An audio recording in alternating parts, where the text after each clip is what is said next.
Hey guys, it's Jamie from Modern Day Fox, sitting in the dark. My kids are finally in bed and it's time to edit this video. Today I have a really easy Instant Pot chickpea peanut stew, healthy, made from whole food plant-based ingredients, and I hope you enjoy it.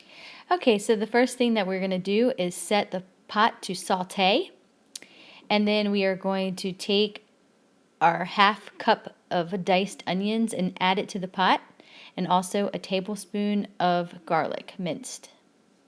Let that saute for a couple minutes, and then add 3 cubed sweet potatoes. No need to peel those sweet potatoes, just put them in and saute those for another 3 minutes or so.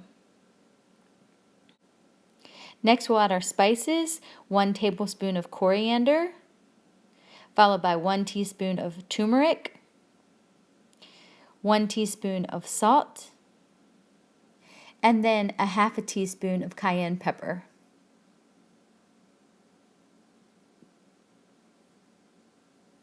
And if it starts to stick, just add a little water and that'll help prevent it from sticking, since we don't have any oil in this recipe.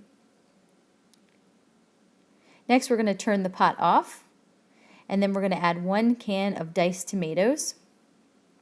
No need to drain them. And then 1 can of coconut milk. I use light, but you can use full fat if you'd like. Give that a stir. And then add 2 cups of vegetable broth. Next, add 1/3 cup natural peanut butter. Make sure there's no added sugar in your peanut butter. And stir again. Replace the lid of your Instant Pot and turn your valve to sealing. You need to do this so that your pot comes to pressure.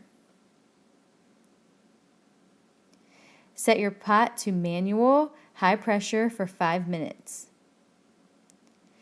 When the timer goes off, allow the steam and the pressure to release naturally for 10 minutes, and then release the rest of the pressure by turning the knob.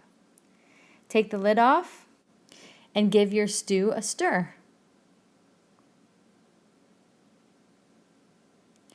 Next, you want to scoop out 2 cups of the stew and put it in a high-powered blender. This will help thicken the stew.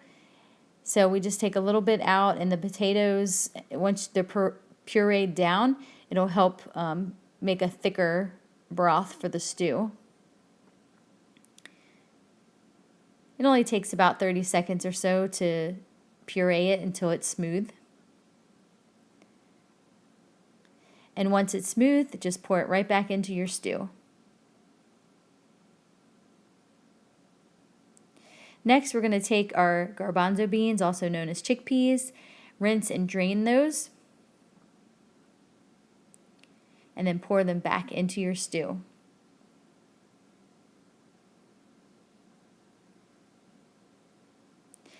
And then finally, add 3 cups of greens. I used arugula. It has a really nice peppery taste to it, and so it really complements this stew well. But if you prefer spinach, kale, or collard greens, all of that works.